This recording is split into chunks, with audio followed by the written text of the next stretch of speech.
My name is Catherine Blake. I'm 30 years old, and this is the story of the month that changed my life forever. The month my mother said she was ashamed of me, right before she learned I had just made $75,000. But trust me, this story is about so much more than money. It's about pain, pride, and revenge served cold.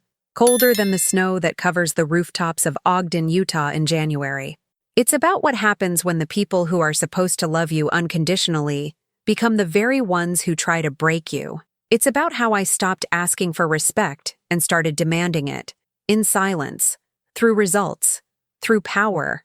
I didn't grow up in a house filled with hugs and warm dinners. I grew up walking on eggshells. My mother was cold, calculated, and critical of everything I did. My father left when I was 7, and from that day on, she wore her bitterness like a crown. I tried everything to earn her approval. Straight A's, perfect hair, a scholarship to college, but nothing was ever enough. You talk too much. Why do you dress like that? Don't act like you're better than everyone just because you're smart. She didn't say I love you on my graduation day. Instead, she told me to lose weight before college started. I laughed it off back then. But that laugh, it was the beginning of me learning how to mask everything. Before I continue, I want to hear from you. Drop a comment below with your name and where you're watching from. I need to know who you are, those who are brave enough to sit with the truth even when it hurts. This isn't just a story, it's a mirror. And if you've ever been made to feel small by someone who was supposed to love you, I hope what I'm about to say gives you strength. Every detail you hear next really happened. And if you stay with me until the end, you'll understand how I turned silence into power, and why I had to. By the time I turned 23, I had finished college with honors, but my life was falling apart. The job market was brutal. I moved back into her house. That was the first mistake. The second was thinking she'd changed. "You're 30 and still figuring things out?" she said last December, sipping coffee with a sour expression like I'd poisoned her cup just by being in the room. "I don't know what I did wrong with you, Catherine. Look at your cousin Megan, married, 2 kids, a mortgage. You're chasing some online nonsense." That online nonsense was the copywriting and branding business I had been building from my bedroom, client by client, pitch by pitch. I never asked her for a dime. I paid rent. I kept to myself, but she never missed a chance to remind me that, in her eyes, I was still a failure. One night, I was sitting at the kitchen table on my laptop, finalizing a pitch for a fashion client in New York. My mom walked in, looked at my screen, and scoffed. "Are you really still pretending this is a career?" she asked. Pretending. That word pierced me. Not because it was new, she'd said worse, but because I was this close to closing a deal that would earn me more in a month than she had ever made in a year. But I didn't say anything. I smiled. I nodded. I let her believe she was right. Because sometimes the best revenge isn't arguing back. It's making them watch. I spent that month working in silence. 14-hour days. I built funnels, rewrote brand strategies, and closed 3 major deals. I was exhausted, wired, and more focused than I had ever been in my life. I didn't tell her about any of it. Every dinner, she would toss out little jabs. "Still unemployed? Any luck with those imaginary clients of yours? You know, I saw a sign at the grocery store. They're hiring. It might be good for you. At least until you figure out what you're actually going to do with your life." It was like being emotionally slapped every day by someone who didn't even see you as a person. But I didn't flinch. I swallowed every insult with a smile, because I had a plan. And the day of reckoning was coming. On the 30th of January, I checked my business account. $75,382. My hands were trembling, not because of the money, but because of what it represented. It wasn't just income. It was validation, proof, a middle finger wrapped in silk. But I didn't say a word. Not yet. Instead, I waited. A few days later, we were invited to a family gathering. I hadn't wanted to go, but something told me this was the moment. A chance to let it all unfold without me even having to speak. At the party, relatives made small talk about their jobs, promotions, and baby milestones. Megan was there with her perfect hair and perfect children, glowing like an Instagram reel. My mom, as expected, used the moment to drop her signature line. Catherine's still figuring things out. She's doing some online thing. Nothing stable, of course. It was almost funny at this point. The old narrative. Same tape, same tone. But then something happened. My phone buzzed. A message from one of my clients, congratulating me on hitting a quarterly milestone early. "You're killing it, Kat. We're lucky to have you." I smiled. Not at the message, but at the moment. Megan, curious, peeked over and saw the notification. "Whoa," she said.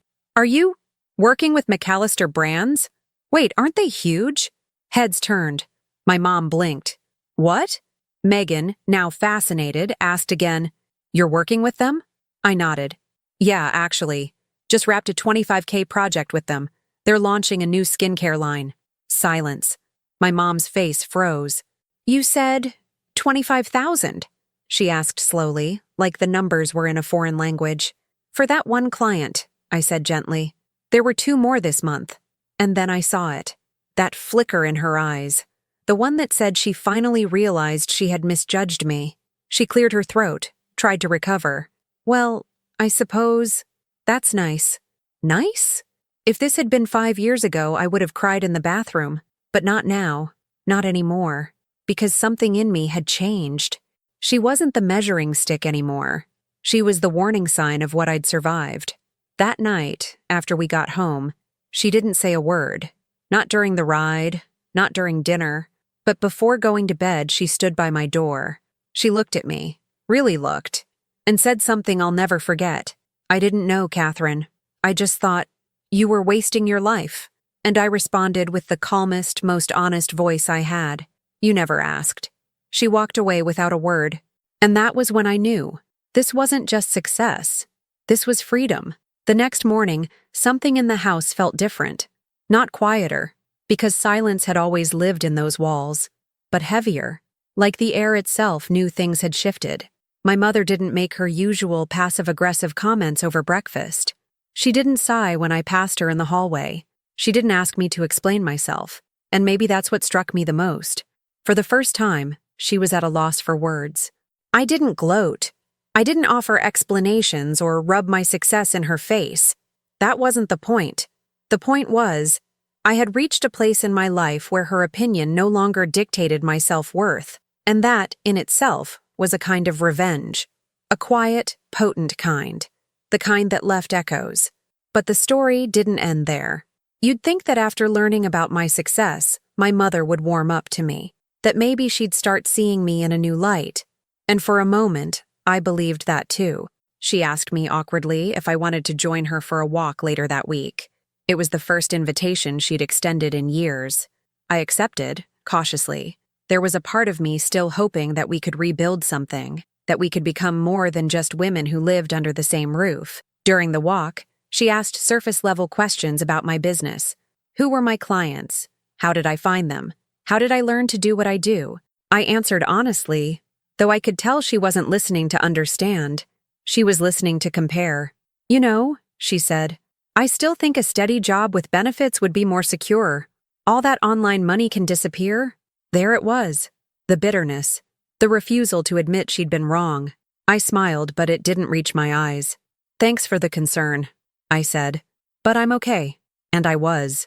More than okay. In fact, 2 weeks later, I was invited to speak at a digital marketing conference in Salt Lake City. It was a huge deal.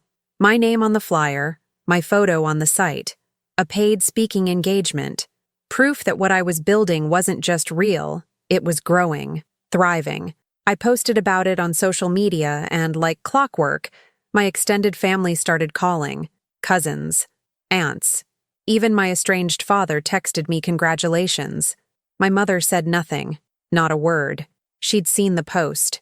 I knew she had. She followed me in silence, the way critics do when they don't want to give you credit, but also can't look away. And then, it happened. The shift.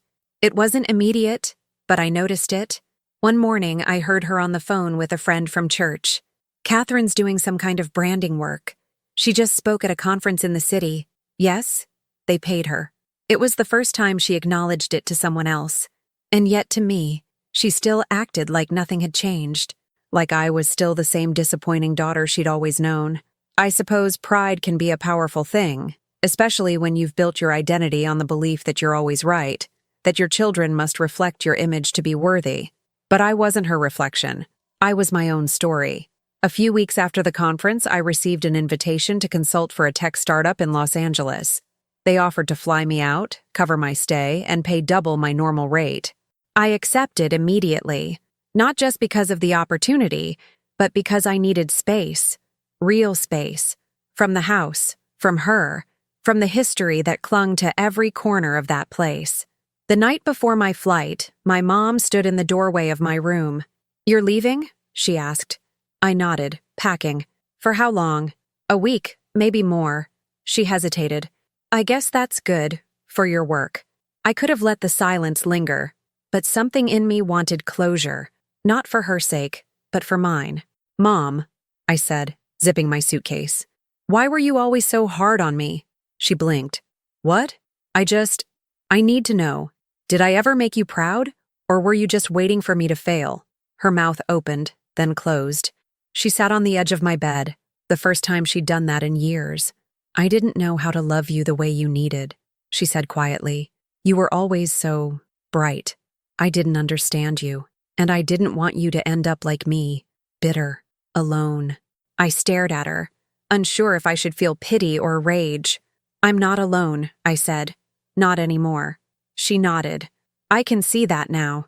I left the next morning with a strange feeling in my chest, something between relief and grief, because even if we had a moment of honesty, it didn't erase the years of damage.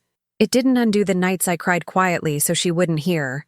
It didn't replace the affection I had begged for with every report card, every college acceptance letter, every milestone she had dismissed.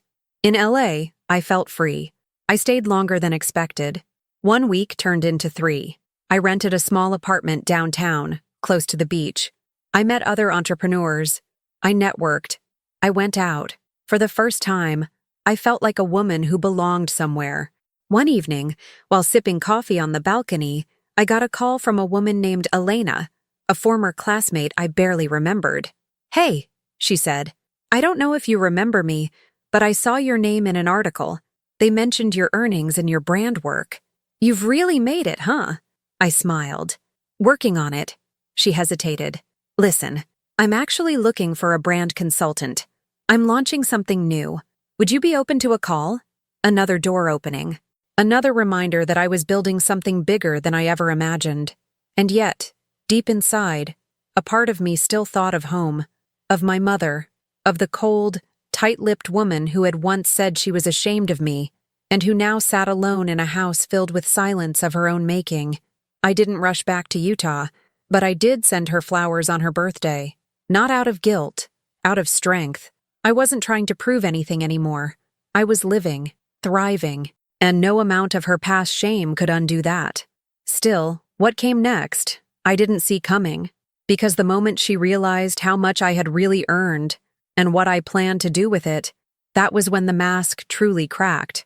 She wanted a piece of it, and when I didn't give her what she thought she deserved, she turned from cold to cruel. That's when the real revenge began. 3 months had passed since my trip to Los Angeles. I had returned to Utah with a sense of accomplishment and clarity, but I also came back with boundaries, firm, invisible lines that I promised myself I wouldn't let anyone cross again, especially not her. When I walked into the house, my mother greeted me with a smile that didn't quite reach her eyes. It was the kind of smile people give when they know they've underestimated you and are trying to pretend they didn't. She asked about the trip, about the company, about the people I met. She offered to cook dinner that night, which was strange in itself. She hadn't offered to cook for me since I was a teenager. I accepted, cautiously. As we sat at the table, she poured me a glass of wine and brought out the kind of food she only made on holidays. Lasagna, garlic bread, salad with too much dressing. I knew it wasn't about the food. It was about softening me. "You know," she said as she set her fork down, "it's really impressive what you've done. I mean, I never expected you to get this far, but I suppose I was wrong." It sounded like a compliment, but it wasn't. It was a confession laced with disbelief. She didn't say she was proud. She didn't say sorry, just that she didn't expect it. I nodded, eating quietly. Then she leaned forward and said the thing that changed everything. I've been thinking, I'm behind on the mortgage. Just a little. A few months. The bank's been calling, and I was wondering if, now that you're doing so well, you might be able to help. There it was. The shift. The subtle manipulation. The appeal wrapped in flattery. I didn't realize things were that bad, I said, keeping my voice neutral. She shrugged. I didn't want to burden you, but I thought, maybe you'd want to help your mother. Family takes care of each other, right? The irony almost made me laugh. Family takes care of each other. The woman who'd ridiculed my choices, humiliated me in front of relatives, and made me feel worthless was now calling on the strength she never believed I had. And the part that hurt the most wasn't the request. It was the fact that I wasn't even surprised. I had seen it coming, the way you see a train in the distance but still hope it won't hit you. I told her I'd think about it. And I did, for days. But it wasn't just about money anymore. It was about everything that money had come to represent. Power, respect, freedom. And for the first time in my life, I realized I was in control. I didn't owe her anything. Not after the years of emotional neglect. Not after the shame she drilled into my skin like nails. But I also didn't want to become what she was. Cold, vengeful, closed. So I offered her a compromise. I'll pay 3 months of your mortgage, I said. But that's it. I'm not your safety net. I've built this on my own. I need you to understand that. Her smile faltered. 3 months? That's it? I'm not a bank, I said calmly. And I'm not here to fix everything. I'm doing this once. The look on her face was hard to describe. Somewhere between disappointment and contempt. She didn't thank me. She didn't apologize. She just said, fine. And that was when I knew. This wasn't going to stop. She would find other ways to pull at me. Other ways to make me feel guilty for what I had built. Because people like her don't know how to love without control. A few weeks later, she started spreading stories. I found out through a cousin that she'd been telling people I had gotten lucky, that a man I was dating must have been helping me financially, that there was no way I could have earned that kind of money on my own. I shouldn't have cared, but I did, because it wasn't just gossip. It was an attack on my credibility, on my independence, on everything I had fought for. So I called her. I heard what you've been saying, I told her, my voice steady but cold. She didn't deny it. Well, she said, what else am I supposed to tell people? That my daughter sits behind a laptop and somehow makes more than most doctors? They wouldn't believe it. You didn't believe it either, I said. But here we are. There was a pause. You've changed, she said finally. Yes, I said. I've changed because I had to. She hung up. After that, I made a decision. I bought a townhouse in the city. Something small, but beautiful. Bright windows, modern kitchen, clean walls untouched by bitterness. I moved out quietly. I didn't tell her until the day the movers came. She stood on the porch, watching as they packed up the last box. So that's it? She asked. You're leaving. I'm not leaving, I said. I'm moving forward. She didn't respond. She just turned and went back inside. And that was the last time I saw her for 6 months. In that time, my business tripled. I hired a small team. I built an agency. I started mentoring young women who were trying to build something for themselves. I even got featured in a business magazine under the headline, The Girl Who Turned Doubt into Dollars. It should have felt like the end of the story. But she wasn't done with me. She reached out again in the fall, this time with a new tone, friendly, warm, curious. I was thinking, her message read, maybe you could show me what you do. Maybe I could help. We could work together. I stared at the screen, stunned. She wanted in. Not just into my life, but into my business, my space, my world. And that was the moment everything in me hardened. She didn't want reconciliation. She wanted relevance. She wanted a seat at a table she had once mocked. So I did the one thing she never expected. I ignored her. No reply, no anger, just silence. Because sometimes the loudest revenge isn't what you say, it's what you no longer give. Attention, access, permission. Months passed. She tried again. A letter this time. I miss you. I'm proud of you. I'm sorry for the way I acted. But even then it felt hollow. Too late.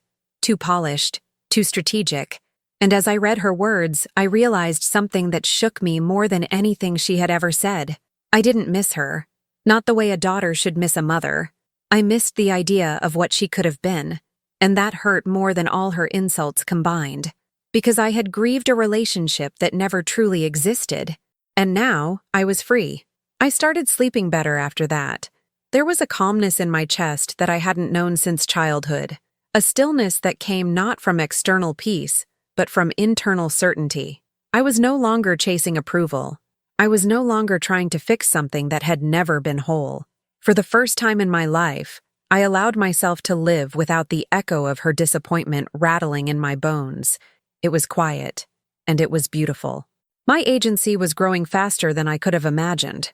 I hired a project manager named Sophia, a sharp, warm woman who quickly became one of my closest allies.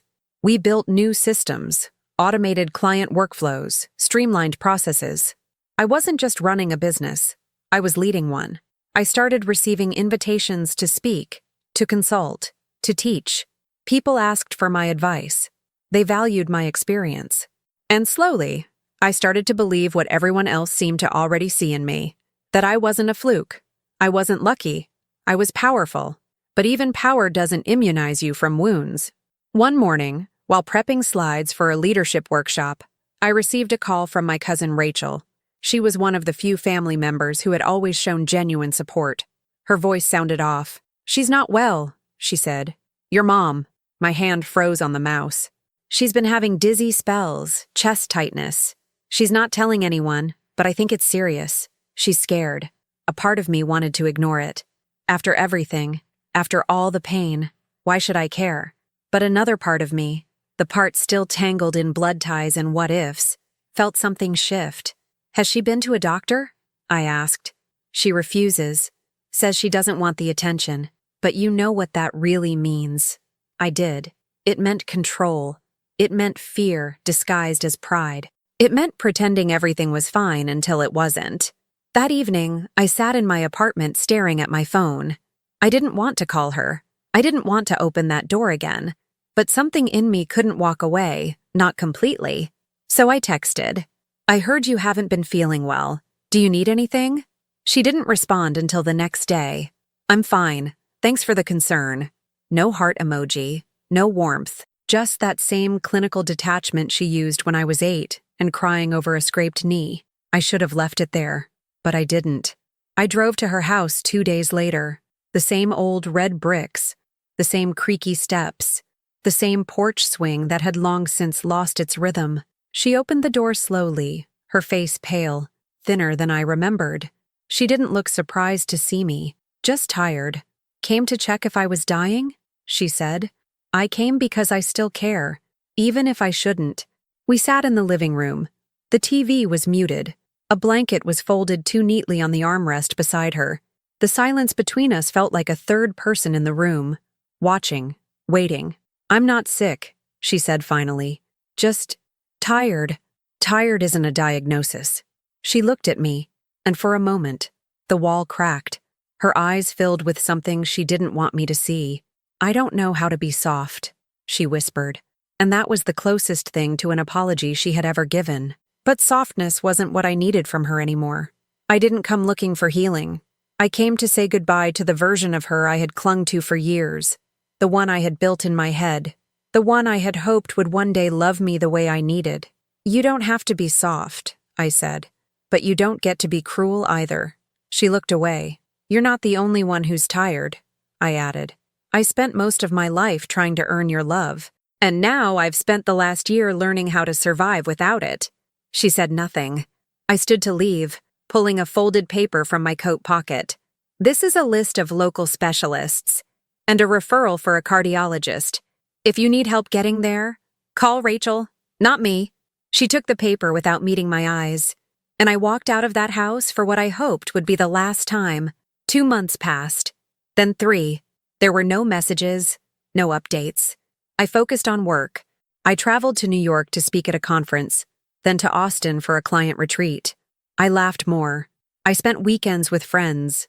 I decorated my apartment with things that made me feel alive. Yellow pillows, plants that needed sunlight, books I hadn't read yet. I was creating a life that felt like mine. Then one evening, just before bed, I received a letter, a real letter, in an envelope, with my name handwritten across the front. It was from her. Inside were 4 pages. No apologies, no confessions, just memories. She wrote about my birth, the hospital room, the way I cried like I had something urgent to say. She wrote about my first day of school, my fear of the dark, my high school graduation, things I didn't know she remembered. And at the bottom of the last page, she wrote, "You always shine too brightly for me to look directly at. I see it now. I hope it's not too late." I didn't cry, not because I wasn't moved, but because I had already grieved this so many times that there were no tears left. I folded the letter, placed it in a drawer, and went to bed. Weeks went by. Then the call came. She had been admitted to the hospital. Heart failure, minor stroke. She was stable, but weak. Rachel called me, hesitant. She asked if you'd come. I said I'd think about it. And I did. I walked through the park near my apartment. I listened to music. I drank coffee. I let the decision swirl in my chest like smoke. And eventually, I made my choice. I didn't go. I sent flowers instead. A simple white arrangement with a card that said, "You once told me I talked too much, so this time, I'll say nothing at all." That was the moment I knew I had fully taken my power back. Not through cruelty, not through confrontation, but through silence, through boundaries, through choosing peace over performance. She left the hospital 3 days later. Rachel told me she cried when she read the card. Maybe that was her moment of reckoning, or maybe it was just another wound she'd carry. But it wasn't mine to tend anymore. That chapter was closed, and I was finally free to write the next one. 3 weeks after the hospital discharge, my phone buzzed again. This time it was a voicemail. I stared at the notification for a long time before playing it. Her voice was faint, slower than I remembered, like each word had to claw its way out of her throat. She didn't say much. Just that she hoped I was okay, that she was sorry for being so distant, that she didn't expect anything. She just wanted me to know she was still here. I didn't call back. By then, my life had taken on a momentum of its own. I was booked solid for months. Consulting projects, speaking engagements, mentorship programs. I had a wait list of clients and a feature in a national magazine pending publication. And yet, in the quiet spaces between meetings and flights, the past still had its voice. A whisper more than a scream. A presence I couldn't shake. It lingered in moments of stillness, in the way I paused before answering personal questions, in the way I avoided telling people about my mother at all. But everything shifted again when Rachel called one morning. "She's rewriting her will," she said. I blinked. "Why are you telling me this?" "Because your name's not on it." "I don't care. I think she's doing it out of spite, or maybe guilt, or both. She can do whatever she wants." Rachel sighed. "She asked me to give you something, a box of old things. She said it was yours." I agreed to meet her at a cafe downtown. Rachel arrived with a worn-out shoebox tied with string. Inside were photos, letters, old drawings I didn't remember making, a crumpled birthday card from when I was 10, a dried flower taped inside, one of my childhood report cards, straight A's, a smiley face sticker, notes I had written her. "I love you, Mommy. I'll be better, I promise." On the kind of stuff a mother should have cherished in real time, not decades later in regret. "I think she's trying to make peace," Rachel said, her voice soft, in her own way. "But peace isn't something you hand over in a shoebox. It's something you build with presence, with love, with work." And she had done none of that. I thanked Rachel and left the cafe without touching my coffee. That night I sat on my bed with the box beside me. I opened it again, this time slower. I let the contents wash over me like waves, each memory stinging a little. But then, at the bottom, I found something unexpected. A journal. Not mine. Hers. Pages filled with entries written years ago. Some were mundane. Grocery lists. Church reminders. Notes about appointments. But some were about me. July 18th. Catherine started kindergarten today. She looked so proud in her little blue dress. I didn't tell her, but I cried after dropping her off. February 3rd. She won first place in the science fair. I wanted to hug her, but I froze. I don't know why I do that. May 9th, Mother's Day. She made me a card. I couldn't even say thank you. What's wrong with me? Reading those words, I felt something inside me shift. She had seen me, felt things, wanted to be better. She just didn't know how. But that knowledge didn't erase the damage. It only clarified it. The next day, I received a call from a reporter confirming the release of the article I'd been featured in. The headline was bold, almost surreal, "From Disappointment to Powerhouse: How One Woman Built an Empire After Being Told She'd Never Make It." The article went viral. Within hours, I was receiving emails, calls, messages from strangers who saw themselves in my story. Women who'd been dismissed, underestimated, shut down. One message stood out. "Reading your story gave me the courage to finally walk away from someone who always made me feel small. Thank you for being brave enough to share it." It was then that I realized the full weight of what I'd done. My story wasn't just mine anymore. It was a mirror for others, a roadmap, a spark. But not everyone was happy about it. Later that week, I received a message from an unknown number. "Nice story. Interesting how you left out the part where your mother fed you, clothed you, gave you everything." No name, no signature, but I knew it was her. It was her tone, her pattern, her inability to celebrate without also trying to control the narrative. And that was the moment everything boiled over. I called her. She answered on the second ring. "Why are you sending me messages like that?" "I didn't mean anything by it," she said, voice defensive. "Just thought you might remember where you came from." "I remember exactly where I came from," I said. "That's why I wrote the story. Because I had to fight my way out of a place that tried to shrink me. That's not fair. Neither was growing up afraid of the woman who was supposed to love me." Silence. "I never hit you." "You didn't have to." She didn't speak again. "I'm not angry anymore," I continued. "But I'm done carrying your shame. I've shed it. And I won't let you wrap me in it again. I was trying to protect you. No, you were trying to control me. And you lost that power the moment I stopped needing your permission." She hung up, and I blocked the number. For good this time. I took a deep breath and stared out the window. The city lights blurred through the glass, tiny stars I had climbed toward with bleeding hands and blistered pride. I wasn't the girl in the shoebox anymore. I wasn't the quiet achiever waiting for applause. I was the woman with a voice, with a platform, with a legacy in the making. The next day, I gave a speech at a leadership event. Standing before a crowd of 200, I told them everything. Not just the business milestones, but the personal ones. The nights I wanted to give up, the mornings I forced myself out of bed, the pain I turned into power. At the end, a young woman came up to me with tears in her eyes. "My mom said I was a failure," she whispered. "But your story makes me believe maybe I'm not." I held her hand. "You're not," I said. "You never were." And that's when I knew the revenge was complete. Not the kind built on destruction, but the kind rooted in resurrection. I had risen, not from ashes, but from the suffocating silence of being unloved. And I had built something loud enough, beautiful enough, powerful enough, that even she couldn't ignore it anymore. A few months later, I received an invitation to speak at a global women's summit in San Francisco. It was the biggest stage of my life, an event that brought together entrepreneurs, authors, visionaries. My name was listed on the keynote roster alongside women I had admired from afar for years. I stood in front of a massive crowd, lights washing over me, and as I stepped onto that stage, I carried every version of myself with me.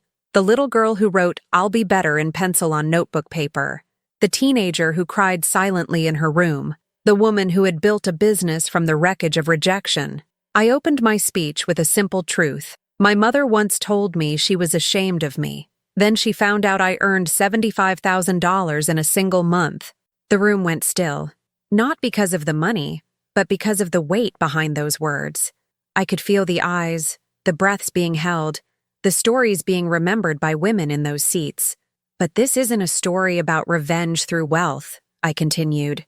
"This is about what happens when someone tries to define your worth, and you rewrite the ending." After my talk, people approached me with stories, tears, hugs, and for the first time, I didn't feel like I had anything to prove. I didn't feel like I needed to justify my success or explain the pain that fueled it.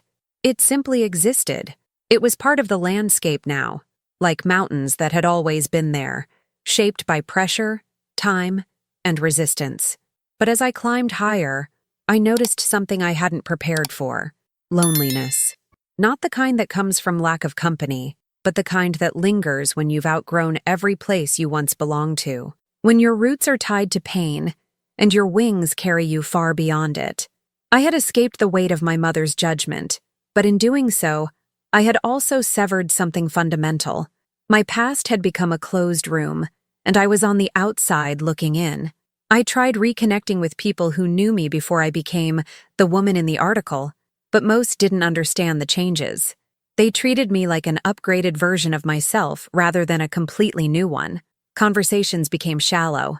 Expectations became transactional. And slowly, I withdrew. It was during one of those long, quiet nights that I received another letter. This one wasn't from my mother. It was from my father. I hadn't seen or spoken to him since I was 13. He had walked out on us, left without warning, and never looked back. I'd spent years trying to understand why, creating stories in my head to make it hurt less. But now, here he was, writing to me like no time had passed. He had seen the article. He'd watched the video of my speech, and he said he was proud, that he'd always known I was destined for more. I should have felt something, but I didn't, because his absence had left a hollow space too wide to fill with words. Still, I read the letter twice, 3 times, and then I put it away, not out of anger, but because I no longer needed answers from people who had chosen not to stay. Closure isn't always a conversation. Sometimes, it's silence. Sometimes, it's refusing to bleed for people who never learned how to hold you. And that became the lesson I carried with me into everything else I did. When I mentored young women, I told them, you don't need to prove anything to those who failed to see your worth the first time. Let your growth be the distance. When I consulted with startups, I said, don't just build products, build resilience. That's the currency no one can take from you. When I looked in the mirror, I stopped searching for the girl who just wanted to be loved, and instead saw the woman who had taught herself how to survive, then how to thrive. But despite everything, the universe wasn't finished testing me. One evening, after returning home from a branding workshop in Chicago, I found a small envelope taped to my apartment door. No name, no address, just one word written in black ink: forgive. Inside was a photograph. Me, age 6, smiling in a field of wildflowers. My mother kneeling beside me with her arms around my shoulders. The moment captured something that felt almost fictional now. Her face soft, mine radiant. Before the walls had built themselves between us. On the back of the photo, a note in her handwriting: if I could go back, I would hold you tighter that day, and every day after. It didn't break me, but it did stir something. Not longing, not regret, but recognition. She had finally realized what she had lost, and I had finally accepted what I would never get back. I placed the photo on my bookshelf, not hidden, not framed, just there. A reminder, not of what I missed, but of how far I had come. A few days later, I received news from Rachel. She's selling the house, she said. She's moving into assisted living. She asked if you'd want anything from the place. I told her no. I didn't need a chair or a lamp or a box of old dishes to feel connected to my history. My legacy wasn't in that house. It was in every woman who read my story and stood taller because of it. It was in every message from a stranger saying, I found the courage to walk away. It was in every step I took away from the past and toward myself. But before the house was sold, I made one last visit. I didn't tell her I was coming. I stood in the empty living room, where sunlight filtered through dusty blinds. The silence didn't feel as heavy as before. It felt final. Upstairs, in what used to be my bedroom, I found the small mirror that once hung above my desk. Cracked in the corner, still reflecting, I stared at myself for a long time, and then I smiled, not out of triumph, but out of truth. I was whole, not because she fixed it, but because I did. And as I turned to leave, I whispered, not to her, not to the house, but to every shadow I'd left behind. I am no longer who you tried to define. I am who I decided to become. It's been 4 years since I walked out of that house for the last time. 4 years since I stood in that empty room and faced everything I had ever feared would break me. A lot has happened since then. The world has changed. I have changed. And still, some parts of that story remain etched into the fabric of who I am, not as wounds, but as reminders. Reminders of how far I've come, how hard I fought to reclaim myself, and how every inch of my success was built not just with vision, but with grit. Today, I live in a different city, Portland. I chose it for the trees, for the way the sky feels wider here, for the stillness in the mornings and the quiet in the nights. I bought a home with tall windows and hardwood floors, where sunlight spills in across the kitchen table every morning like a promise. It's my space. Every corner reflects me. The bookshelf filled with journals and poetry. The kitchen where I bake things not because I have to, but because I want to. The garden out back where lavender grows wild. There is no trace of her voice in this house. Only mine. My agency has grown beyond anything I imagined.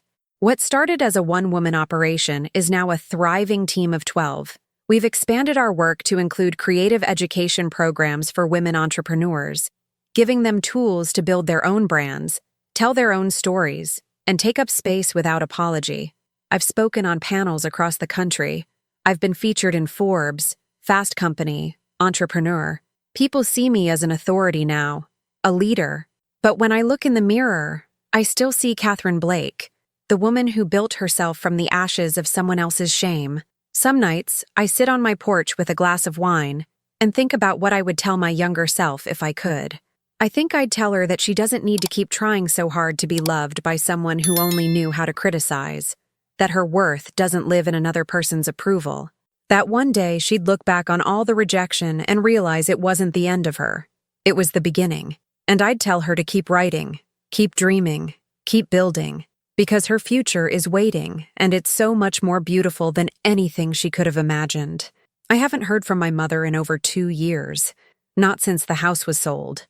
Rachel tells me she's settled into a quiet assisted living facility on the outskirts of Ogden. She plays bingo twice a week, keeps to herself, occasionally brings up my name in passing, though never with warmth, just fact. My daughter lives in Portland. She runs a business. She was in a magazine. As if I were a distant relative she's trying to remember the details of. And strangely, I'm okay with that. I no longer ache for her affection. I no longer feel the sting when she dismisses me, because the story I've written for myself is louder than her silence. And it's filled with characters who lift me, who see me, who love me with intention and without condition. Friends who became family. Clients who became collaborators. Women who became sisters through shared scars. Every so often I get letters from young women across the world. Some are 17, some are 70. They write to tell me how my story helped them walk away from something that no longer served them. A toxic parent, a broken marriage, a career built on someone else's expectations. One woman wrote, "I read your article the night before I left my home for good. I was terrified, but then I remembered your words. I remembered that shame can't survive truth, and I left. That sentence stays with me. Shame can't survive truth. Maybe that's what this story has always been about. Not money, not revenge, not even healing, but truth. The truth of who I am. The truth of who I was never allowed to be. The truth that sometimes the people who are supposed to love you the most can cause the deepest wounds, and that it's still okay to walk away. The truth that you can build a life without them and still carry compassion, not for them, but for yourself." Last spring, I stood on a TEDx stage, the largest audience I've ever spoken to. I wore a navy blue suit that made me feel like armor and silk at the same time. I spoke about redefining success, about how the metrics that matter most aren't income or accolades, but peace, purpose, and self-respect. I told the story of a woman who was told she was nothing, who was mocked for her ambition, who was laughed at in her own kitchen, and who used all of that as fuel to light a fire no one could put out. When I finished, the applause was thunderous. But it wasn't the applause that moved me. It was the moment of silence before it. The stillness of people holding their breath, recognizing their own pain in my words, their own potential in my journey. I stepped off that stage not feeling victorious, but aligned. And that's how I live now. Aligned. I wake up and write before sunrise. I light a candle in the living room every morning and let the scent of eucalyptus remind me to breathe. I spend Sundays offline. I go for long walks in the rain. I laugh more freely. I rest more deeply. I take up space without shrinking. And I refuse to explain myself to anyone who hasn't earned the right to hear my story. The last time I saw a photo of my mother, she looked older, smaller. Her eyes didn't carry the same sharpness. There was a softness there I hadn't seen before. Or maybe I just hadn't noticed it. Maybe time had worn her down in a way words never could. I felt no bitterness when I saw it. Only distance. Only peace. And that peace is sacred. It was earned. With every choice. With every boundary. With every day I woke up and chose to continue without looking back. I don't know if she thinks about me often. I don't know if she regrets what she said that day in the kitchen when she looked at me with disappointment and declared, "I'm ashamed of you." But I do know this. Those words no longer live inside me. They no longer echo in my chest or color the way I move through the world. They've been replaced with other words. Words I've written for myself. Words like, "I'm proud of you. You did it. You survived. You grew. You rose. And most of all, you are free." That is the legacy I carry, not hers. Mine. And it is more than enough. Have you ever been made to feel like you'd never be enough? Especially by someone who was supposed to love you the most? Share your story in the comments. I want to hear from others who've had to fight for their worth in silence. If this journey touched your heart, please like and subscribe so you won't miss the next story of resilience and redemption. And if you know someone struggling to reclaim their voice, send them this video. Sometimes, the quietest victories are the loudest ones. Thank you for being here. And remember, your past does not define you. You do.